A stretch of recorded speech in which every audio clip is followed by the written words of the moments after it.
Hi, I'm John Green, and this is Crash Course European History. So Europe has made it through World War I, and we have made it through World War I. We did it, everybody!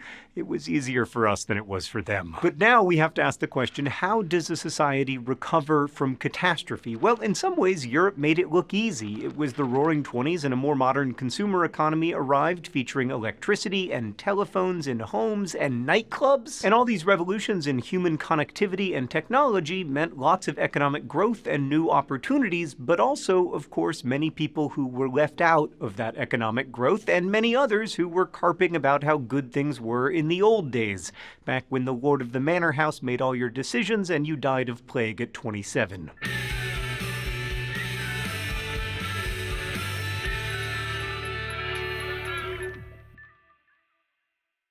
To be clear, all was certainly not well. Families tended to thousands of veterans who were shell-shocked, a term coined to refer to the post-traumatic mental health crises caused by war. Millions more former soldiers were disabled. Soldiers struggled to build families and find jobs, especially because parts of the economy had trouble converting from the massive production of weaponry to the less urgent provisioning of goods for civilian life. And former soldiers also had to deal with the fact that in many countries, the notable exceptions were France and Italy, women received the vote and entered the labor force and were now earning their own money.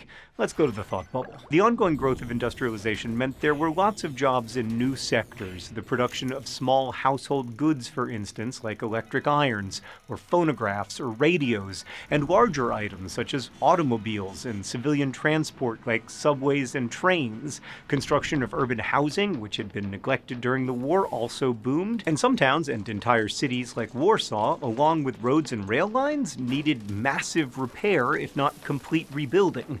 Nothing spurs the economy quite like rebuilding infrastructure that you just blew up. Meanwhile, technology was rapidly increasing industrial productivity. European industrialists were beginning to follow U.S. innovation in practices like the assembly line. They also created early multinational corporations. Managers of businesses studied the bodily movements of workers performing industrial tasks in order to make the most efficient use of human energy in relationship to machines. One French assembly line worker reported, "In my dreams, I was a machine." In multinational enterprises, business people set up branches of their companies in other parts of the world, for instance, in areas where raw material like cocoa or palm oil were plentiful and where labor for processing or industrial production was cheaper.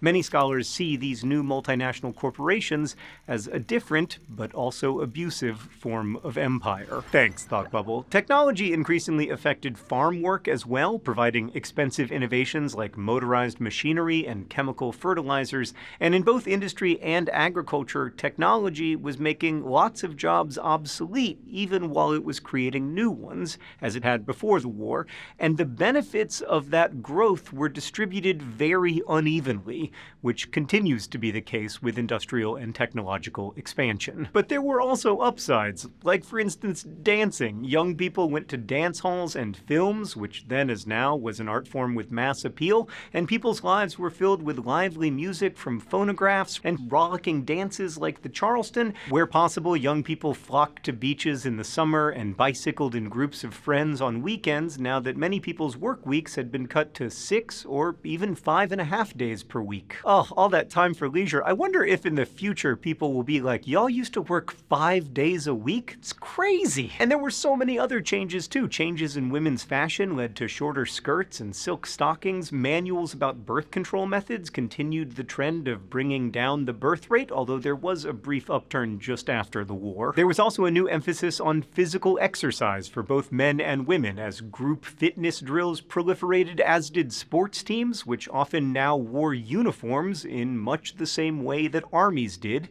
because sports teams are basically armies. Did the center of the world just open? It's an AFC Wimbledon scarf. One thing you might not know about me is that I sponsor a third-tier English soccer team called AFC Wimbledon. So much about football and many other sports is very clearly a metaphor for military action. I mean, defending and attacking, for instance. But also ideas of holding and capturing territories and wearing certain colors to show which side you're on. And another commonality between sports and war is the belief that your team is right and good and just and the other team is evil, even if actually the other team is basically identical. But this isn't Crash Course history of sports yet, so back to war. World War I lingered in many ways. Battlefield tourism arose for people to grieve where their loved ones had fallen. Inflation, which during the war had ruined so many, became an even more serious problem. I've said it before and I'll say it again, inflation is the most underrated historical force. In Germany, for instance, increasingly large quantities of money were being printed to pay their war reparations as agreed to in the Treaty of Versailles, and also to pay workers, and that led to runaway hyperinflation beginning in 1921, so that by 1923, a single turnip or potato could cost trillions of German marks. The money that had been saved by many middle-class families over decades suddenly became worthless, and widespread bitterness in Germany intensified, fueled by the war guilt clause in the Treaty of Versailles. Outside of Europe, independence movements were growing against the Western powers, with Indian lawyer Mohandas Gandhi becoming an international celebrity for preaching civil disobedience. His message was that non-Western people should not try to emulate Britain or the United States, whose main values were greed and getting rich. Instead, they should restore their respect for the wisdom of the ancients, as found in the Vedas and other sacred teachings. Despite widespread and ongoing protests, however, India would not gain its independence until 1947, showing how desperately Britain sought to hold on to its lucrative colonies. In Italy, meanwhile, Mussolini was rising to power. Wow, that is a properly intense facial expression. I can't tell if he's about to hypnotize me or order my assassination. Right, so you'll recall that Britain and France had promised Italy territory in exchange for joining World War I, a promise that was only minimally kept. And then an economic downturn right after the war, as wartime industries shuttered, further crushed Italian hopes and household budgets. Enter Benito Mussolini. He was an Italian journalist who put himself at the head of an unofficial army of unemployed men and former veterans with the promise of making Italy great again as in the days of the ancient triumphant Roman legions. In 1922, Mussolini's black-shirted troops marched on Rome, although Mussolini himself hid out until the march was successful. The troops demanded that the king appoint Mussolini to head the government, which the king did. Mussolini was the head of the Fascist Party, which as political parties went had a rather minimalist platform, but did have the electoral advantage of its own army. The party's platform consisted of the idea that the state was supreme, and a citizen's duty was to submit to the will of the state. Think Rousseau's general will.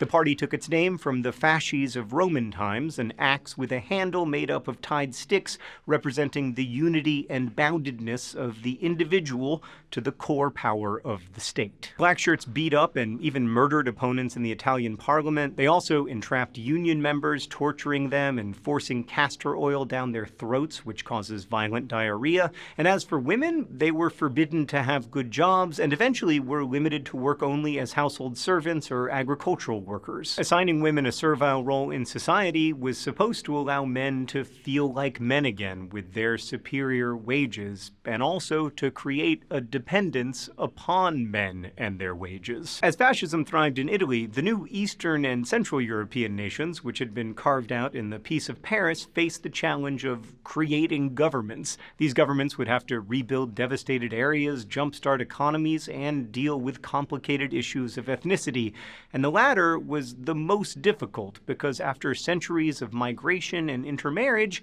ethnicity and nationality had become exceedingly complex. But President Wilson had called for nationality or ethnicity to be the determining factor in the formation of new nations in his 14 points. So from Poland to Turkey, brutal expulsions of ethnic minorities occurred right after the war, an event one diplomat called the Great Unmixing of Populations. And amid this ongoing chaos, new governments often confiscated massive landholdings, sometimes hundreds of thousands of acres, from the nobility and distributed them to peasants. Those peasants then had to borrow funds for new machinery and chemical fertilizer if they were going to thrive in the modern agricultural marketplace, which in some cases worked out well, and in other cases ended up impoverishing those farmers. But Germany was the war's most wounded nation. The Weimar Republic, which replaced the monarchy in 1919, 1919 struggled against monarchists on the one hand and radical political parties, including communists, on the other hand. Forces from both right and left worked to undermine each other, as well as the Weimar Republic itself. And complicating everything was the lingering culture of violence that was left over from the war. Uprising and putsches, that is, an attempt to overthrow the government, abounded. In November 1923, World War I veteran Adolf Hitler attempted one from a beer hall in Munich with the help of wartime military hero General Erich Ludendorff. "The national revolution has begun," Hitler yelled as he shot a pistol in the air and called up his ragged crew of followers. That push failed, like most big ideas born in bars, but it did help Hitler rise to national prominence. Hitler was the chief speaker for a militant party of veterans, unemployed men, and discontents called the National Socialist Workers' Party, or Nazis. Now, initially, many of these beleaguered supporters hated the rich for their wealth, thus the name socialist. But it's important to understand that they were not communists. By this time, communists were advocating for the confiscation of wealth, while socialists had become far less revolutionary and increasingly favored reform, whether in working conditions or economic help for poor families. But as times changed, Hitler shifted the party's emphasis away from those initial socialist ideas. He collected admission fees for the party with his central message of hatred for the Versailles Treaty, and in particular, for the Jewish people. Jewish people, he claimed repeatedly, polluted the white German race and plotted globally against the German nation. Hitler carefully practiced his speaking, looking at himself in the mirror as he rehearsed and tried out various poses and gestures and facial expressions, and he shared his approach to propagandism in his bestseller Mein Kampf, written during his short stint in prison after the failed beer hall putsch. In Mein Kampf, Hitler argued that people are generally stupid and easy to manipulate. Tell big lies in politics, he advised, because people will more readily believe them since they themselves mostly tell small lies in their everyday lives. Sales of Mein Kampf, along with the general looting done after Nazi victories, made Hitler wealthy, in part through bookselling as official corruption. Businessmen who wanted to deal with the Nazis first had to buy many copies of Mein Kampf. In the 1920s, Hitler's male followers became an increasingly militarized force of stormtroopers, or SA. They caused chaos in the streets and engaged in confrontations with communists, and one owner of a major newspaper, Alfred Hugenberg, fed to his readers false accounts that communists were responsible for every assassination of a political figure, of which there were several, plus every street fight and civil disturbance. In contrast, Hugenberg's paper credited the Nazis with restoring peace to the streets, a major comfort to people who were weary and on edge after years of war with other nations, and also in their very own neighborhoods. And financial backing from some business leaders and the party's own fundraising, which included extortion of people who needed peace to run shops, also supported the paramilitary activity of the Nazis. Hateful political movements are often dismissed as appealing to the least educated, poorest citizens, but while many lower-income people did join the Nazi party, middle-class people were even more likely to join. Many middle-class Germans were angry. They'd lost jobs in the post-war downturn and their life savings in the Great Inflation. And so the Nazi party had support. It didn't have universal support, certainly. It was never a majority party in parliament or anything, but it did have support. After 1925, Germany seemed to be on an economic upswing. It joined the League of Nations, and its diplomats achieved a drastic reduction in its reparation payments, but the Nazis, via Hugenberg's media empire, kept the pressure on, calling every diplomatic agreement a betrayal of Germany. Then the stock market crash of 1929 came, and it seemed like a godsend to the Nazis as men were thrown out of work, allowing Hitler to promise to restore their masculinity and their military vitality. This appeal to disenfranchised insiders, combined with dehumanizing the most vulnerable outsiders, has shaped many of the great disasters of history. And so the next time you hear the demonization of the marginalized, remember what Melinda Gates has written. Outsiders are not the problem. The urge to create outsiders is the problem. Thanks for watching. I'll see you next time. Thanks so much for watching Crash Course, which is filmed here in the Jaden Smith Studios in Indianapolis and made possible by all of these nice people and also by our patrons at patreon.com/crashcourse. Thank you. We've got lots of other Crash Courses for you to watch. Thanks again. And as they say in my hometown, don't forget to be awesome.